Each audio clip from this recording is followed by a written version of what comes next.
Olá pessoal, tudo bem? Meu nome é Thomas Kaiserman, eu sou estrategista da Esquadra Investimentos e assessor de investimento sócio da empresa. Tá? Esse é o vídeo 3 de uma série de vídeos que eu estou fazendo hoje. Hoje é 11 de junho de 2020 e nesse vídeo eu vou falar um pouco sobre preços, né, do mercado, principalmente do mercado de ações, Estados Unidos, Brasil. Vou falar também um pouco sobre dólar, ouro e brevemente sobre crédito privado aqui no Brasil. Tá? Mas realmente o foco vai ser mais no mercado de ações, porque acho que a gente teve acontecimentos bastante intrigantes, interessantes, ao longo aí dos últimos 3 meses, e obviamente tudo que eu vou falar aqui eu vou olhar para o mercado, né? O último vídeo eu falei bastante sobre cenário, sobre economia, sobre a pandemia, eu não estava falando de preços, e aqui a gente vai ver, bom, o que aconteceu ao longo dos últimos meses, e eu vou falar um pouco sobre o que eu acho que pode acontecer. Tá? Bom, é importante sempre lembrar, né, que o nosso mercado de ações aqui e todos os mercados de uma forma geral no mundo, mercados acionários, eles são muito correlacionados ao que acontece com a Bolsa Americana. Tá? Então faz bastante sentido olhar para lá o que está acontecendo, o que pode acontecer, porque isso tem impactos relevantes aqui. Tá? Mas obviamente a gente tem outro mercado, outra economia, e também tem coisas que são importantes para nós aqui e que não influenciam lá. Tá? Bom,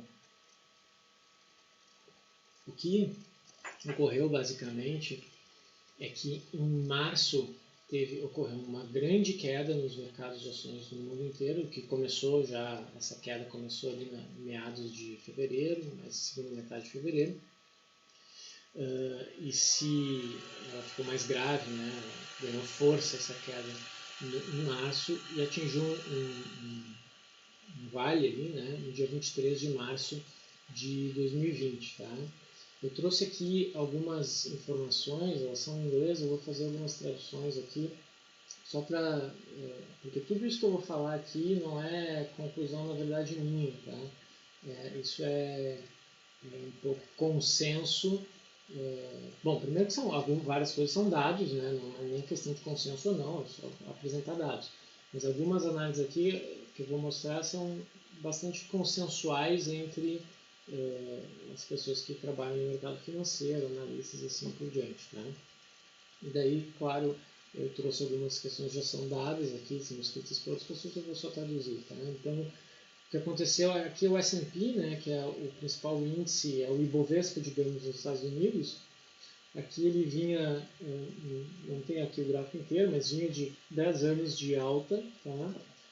E particularmente no ano passado, numa alta bastante expressiva e com pouca volatilidade, até mais expressiva na questão da pouca volatilidade, até que chegou em março aqui, que é lá em fevereiro, chegou em março, cai forte, e daí o que aconteceu justamente ao longo dos últimos 2 meses, 3 quase, né, 2 meses e meio, foi uma alta muito expressiva aqui do S&P, que é o que está escrito aqui. Ó. Apenas 53 dias depois de chegar no ponto onde tinha caído, né, tinha gerado perdas no valor de 10 trilhões de dólares, tá, que foi justamente essa queda aqui.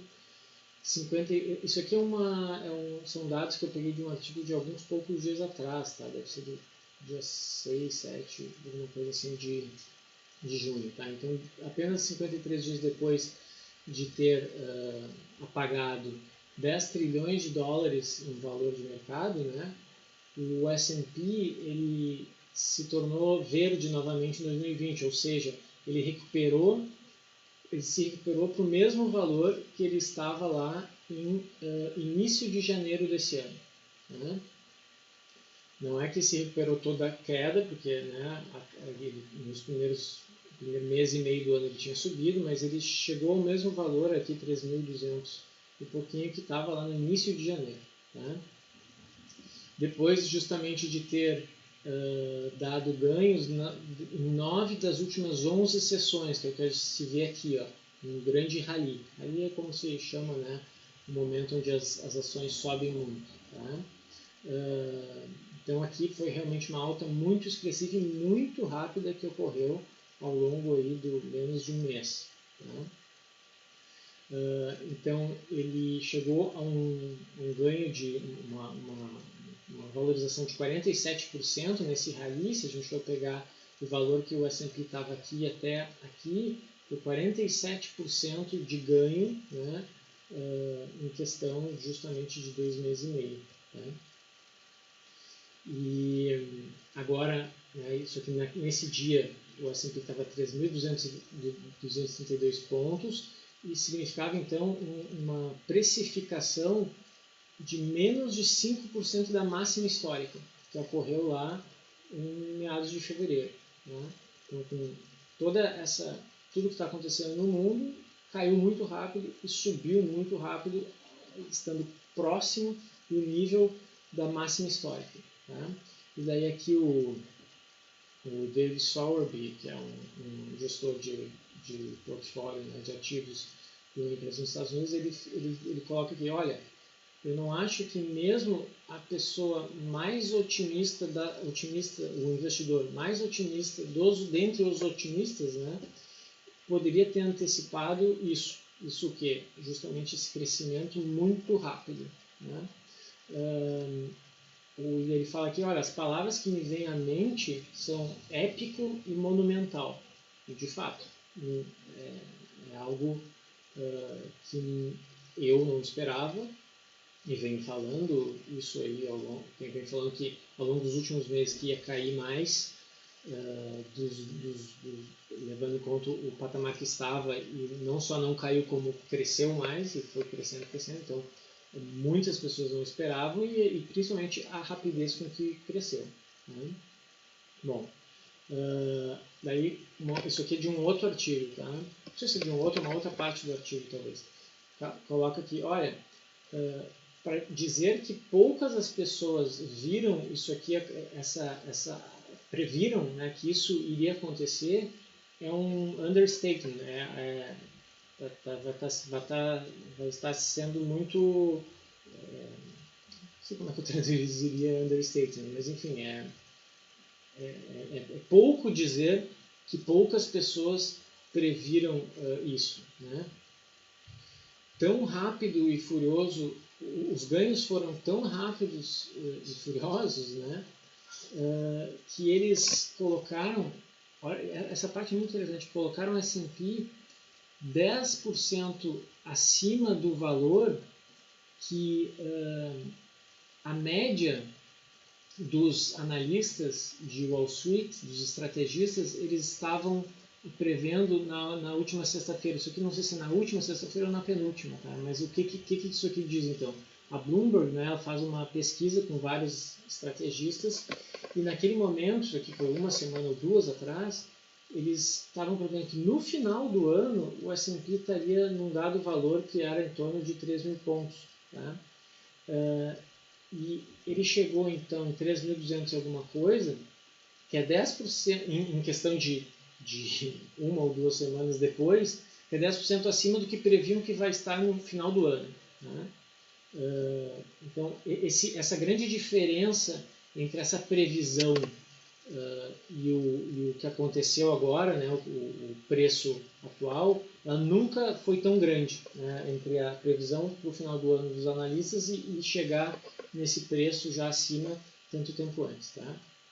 Bom, aqui também isso aqui é um artigo do Valor que eu peguei, trata basicamente da mesma questão. Ó. As estimativas de onde olha só, as estimativas de onde o S&P terminaria o ano, ou em alguns casos em 12 meses ou no primeiro semestre de 2021, estavam igualmente agrupadas com uma projeção média de 3.354 pontos. Isso é o seguinte, lá no início do ano, antes de aparecer essa crise, né, as estimativas médias dos analistas colocavam que no final desse ano, tá, em média, eles achavam que o S&P estaria em 3.354 pontos. a previsão mais otimista dizia que ele estaria em 3.600 e a previsão mais pessimista dizia que ele estaria a 3.000 pontos no final do ano. Isso antes de aparecer a crise, né? O problema da Covid. E justamente ele chegou a 3.200, até passou um pouco de 3.200 nos últimos dias, ocorrendo tudo que está ocorrendo. Né? Então, isso mostra também algo muito único, né? Muito singular. Uma outra manchete aqui, ó. Mesmo os investidores, né, os analistas que normalmente são otimistas, né, estão ficando nervosos com o rally, com o crescimento muito rápido do preço das ações dos Estados Unidos, isso aqui é do dia 13 de junho. Né? E esse gráfico, talvez, ele mostra muito bem isso pelo seguinte, ó. Isso aqui é um gráfico do ratio PE. O que é isso? Tá? É o ratio, o denominador, né? Como se chama ratio em português? Enfim, uma fração. Mas é o preço das ações versus a estimativa do que cada empresa vai gerar nos próximos 12 meses de lucro. Tá? Então, é o principal indicador fundamentalista, quando a gente olha para ações, o principal indicador fundamentalista é a medida de lucro das ações, o quanto se espera que cada ação entregue ao longo no futuro. Né? E daí pode-se agregar esses dados de earnings, né? O I é de earnings, de lucros, pode-se agregar esses dados de todas as empresas que fazem parte de um índice, no caso do S&P são 500 empresas, e se tem então qual é a estimativa de ganho por ação, né, para frente, olhando para frente. Tá? Aqui, 8 de junho, tá? Então é 22,49 quando a gente olha esse ratio daqui para frente. Tá? E o que isso aqui mostra? Isso aqui mostra justamente que a estimativa de ganhos ela diminuiu muito. Né? Então o que a gente diz, aqui dá para ver aqui. Ó. Aqui fala outra coisa. Tá? A estimativa de ganhos ela diminuiu muito, o preço não só ele diminuiu inicialmente, daí que a gente vê a queda, mas ele passou a subir muito mais do que a estimativa de ganhos. E isso aqui é um indicativo de uma bolha, na verdade. Tá? A gente vê que esse ratio ele nunca foi tão alto desde lá do estouro da bolha da internet, lá das empresas.com, em 2001 nos Estados Unidos. Né? Realmente isso é extremamente relevante, esse gráfico aqui, e é um indicativo muito importante de uma sobrevalorização muito forte, ou seja, de uma precificação errada do mercado nesse momento, nesse ponto aqui é 3.200. Né? Que é o que vem só se falando nas últimas várias semanas no mercado, principalmente focando em ações americanas, mas mais recentemente também focando em ações brasileiras. Tá? Depois eu posso compartilhar uma série de artigos que eu separei. Né? Aqui a gente vê então o gráfico da nossa bolsa. Tá? Nossa bolsa ela caiu mais do que a bolsa americana, isso é normal que aconteça, tá? Nos países em desenvolvimento. Ela demorou mais para começar a subir, porque a gente ficou aqui basicamente um mês focado em questões internas políticas aqui, de muito ruído político, de notícias, né? E Moro, queda do Moro, vídeo, vai sair o vídeo, não vai sair o vídeo da reunião ministerial, isso vai fazer o governo cair ou não. Então a gente ficou com bastante volatilidade, mas dentro de uma certa limite aqui, que geralmente o mercado estava aqui entre 78 e 83 mil pontos. E depois, num dado momento, o mercado fez a leitura de que o risco político tinha diminuído bastante e a gente teve um crescimento então do Ibovespa, né, que veio aqui em muito pouco tempo, em menos de um mês, saindo de 76, 77 mil pontos, batendo até 98 mil pontos e fechando ontem isso aqui é o Ibovespa, fechando ontem a 94.600 pontos. Tá? Então, um crescimento realmente muito rápido, com pouquíssima volatilidade, foram dias após dias, cada barrinha branca aqui é um dia que houve um crescimento, tá? Foram dias após dias de crescimento. Não necessariamente, na verdade, porque esse dia também aumentou aqui, não é uma barrinha branca, tá? E a gente, em parte, tirou o atrasado, entre aspas, da Bolsa Americana.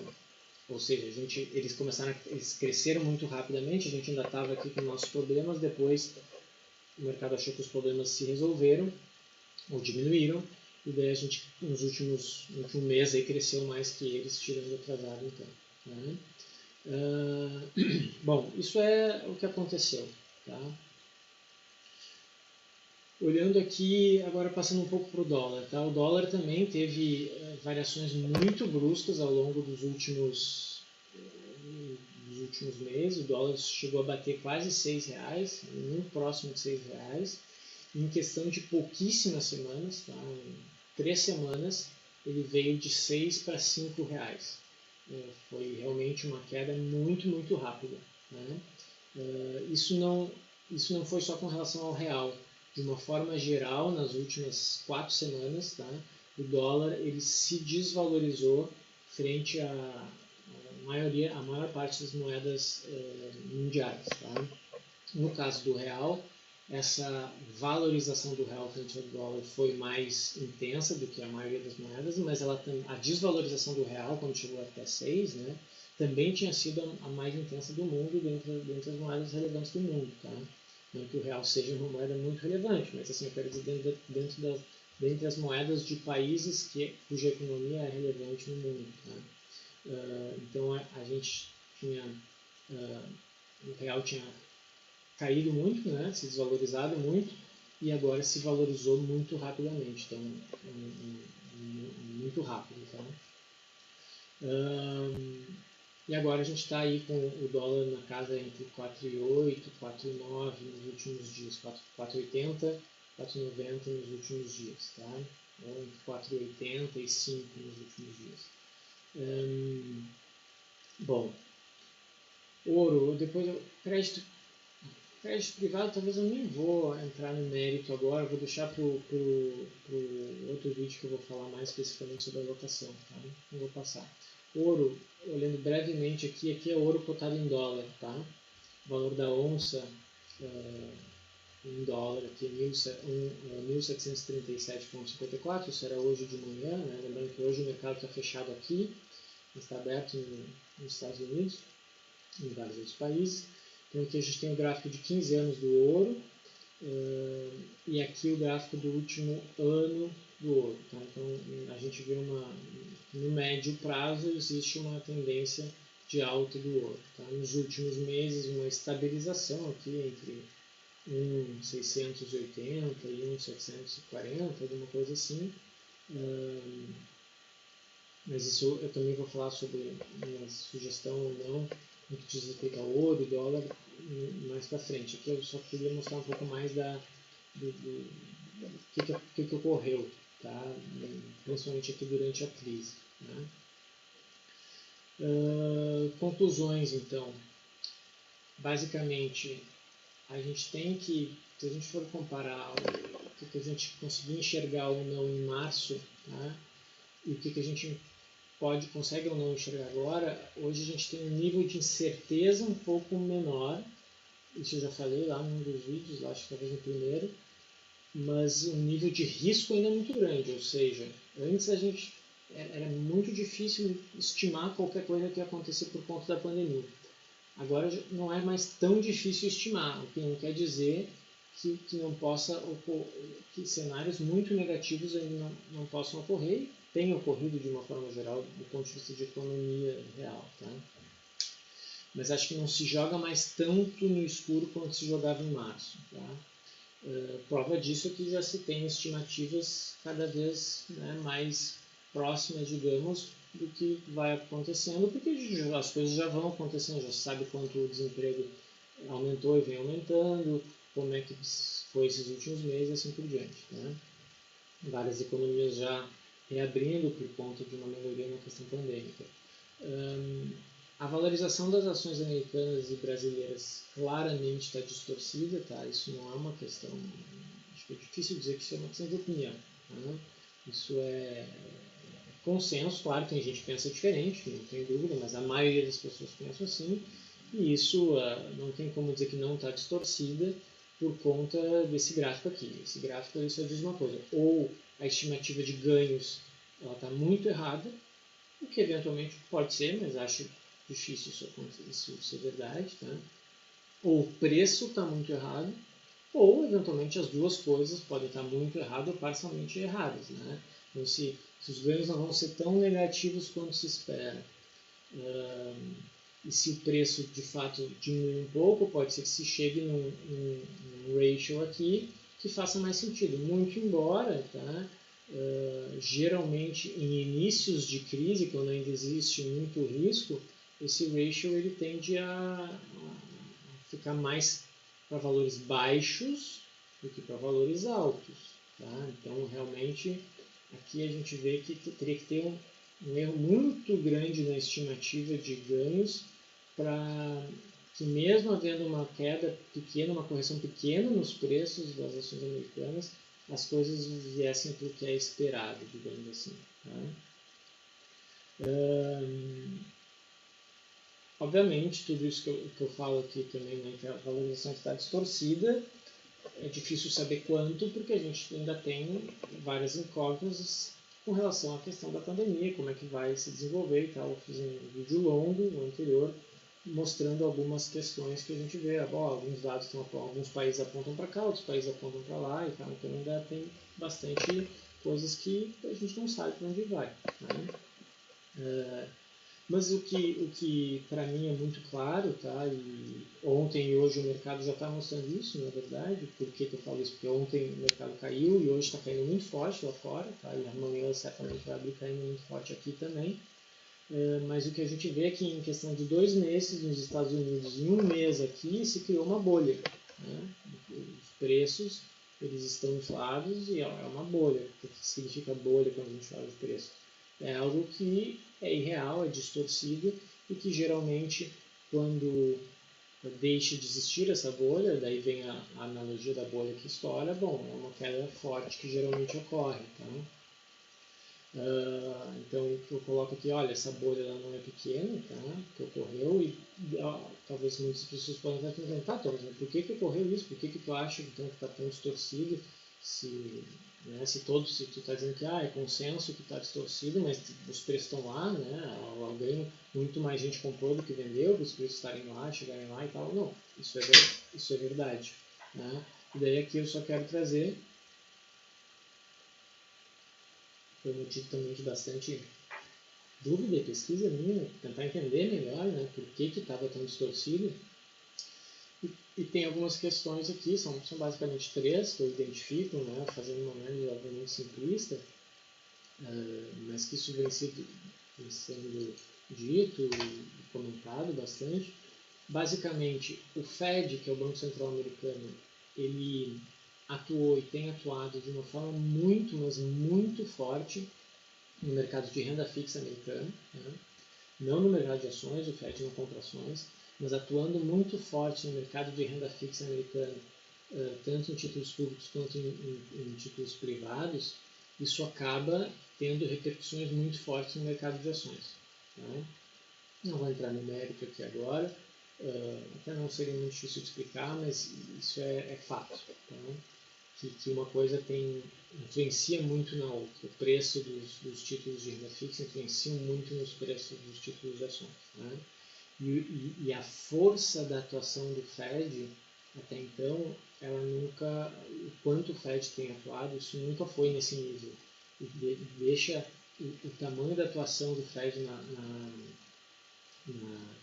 crise de 2008, deixa, entre aspas, usando um bom português aqui, no chinelo, né, o que eles fizeram em 2008, porque realmente o balanço do Fed, é só buscar dados, eu até poderia ter trazido um gráfico que não trouxe, mas do crescimento do balanço do Fed nos últimos 2 meses é algo astronômico. Né?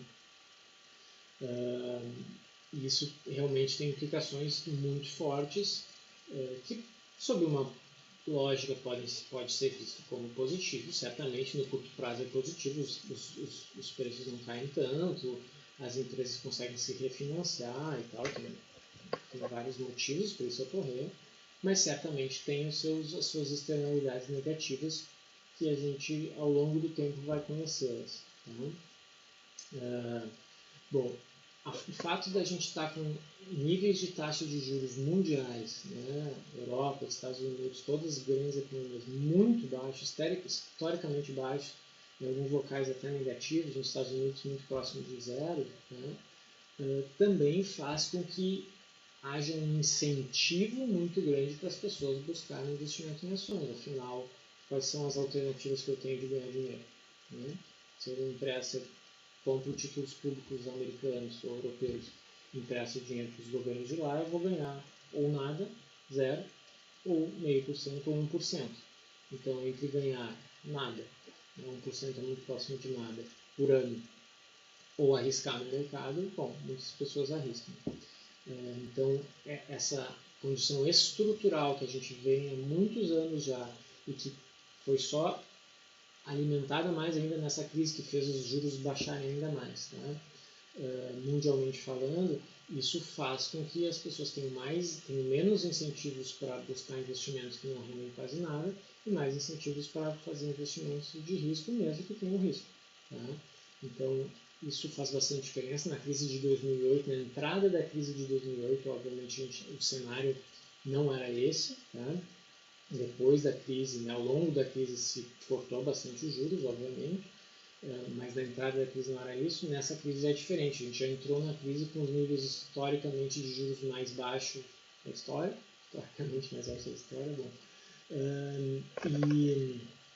E ainda teve em alguns locais onde havia espaço para corte, ainda ocorreu mais corte, que é o caso do Brasil, diga-se de passagem. Né? E por fim, um outro motivo então que faz com que haja essa distorção nos preços é certamente uma reação exagerada dos investidores, uma questão psicológica, isso se sabe, né? Que historicamente há o que a gente chama de overreaction, né? Nos preços, tanto para cima quanto para baixo, tá? E nesse caso é para cima. Tá? E isso é inclusive documentado na literatura. Assim, historicamente, se a gente for ver as crises, elas não são quedas que cai e depois volta a subir e não volta a cair. Né? Tem até um nome para isso, que é o Bear Market Rally, como se chama, um momento de alta que pode ser mais ou menos expressivo dentro de uma tendência de mais médio ou longo prazo de queda no preço dos ativos. Tá? E o que muita gente vem falando é que o que ocorreu ao longo dos últimos 2 meses na Bolsa Americana não é nada mais, nada menos do que um bear market rally, ou seja, um momento temporário de subida no preço dos ativos dentro de uma tendência mais estrutural, digamos assim, de queda. Né? Só que o que não faz sentido, só que o que acontece é que nunca se viu um bear market rally, um aumento tão forte e tão rápido, né? Então forte em tamanho, em percentual de valorização e rápido, como ocorreu como tem ocorrido agora. Né? Então, se a gente olhar, se daqui vários meses a gente olhar para trás e ver que de fato foi um bear market rally, porque não dá para ter certeza, tá?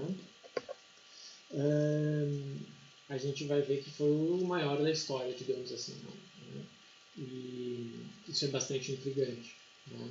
E claro, daí tem a ver certamente com a questão do Fed, que também tem sido a maior intervenção da história, tem a ver com o fato da gente estar com o maior nível de taxa de juros da história. Então, na prática, o que pode se esperar nessa crise, com os preços daqui para frente, é que talvez eles sejam diferentes do que a gente esperaria normalmente. Por quê? Porque as condições estruturais são diferentes do ponto de vista de taxa de juros, e porque a gente também tem um player, que é o maior player do mundo, que é o Fed, nesse caso, né? Tem sido o maior player do mundo, que está distorcendo o mercado, a princípio por uma boa causa, mas que a gente eventualmente vai ver que pode não funcionar, no sentido de que do tiro sair pela culatra, digamos assim. Né? Mas daí é outra discussão bem mais econômica, mais aprofundada, tá? Que eu não vou entrar. Bom, é isso então. Os próximos vídeos agora eu vou falar mais focado em alocação, questões práticas, tá? O que eu indico fazer, não indico fazer em cada classe de ativos e assim por diante. Um abraço.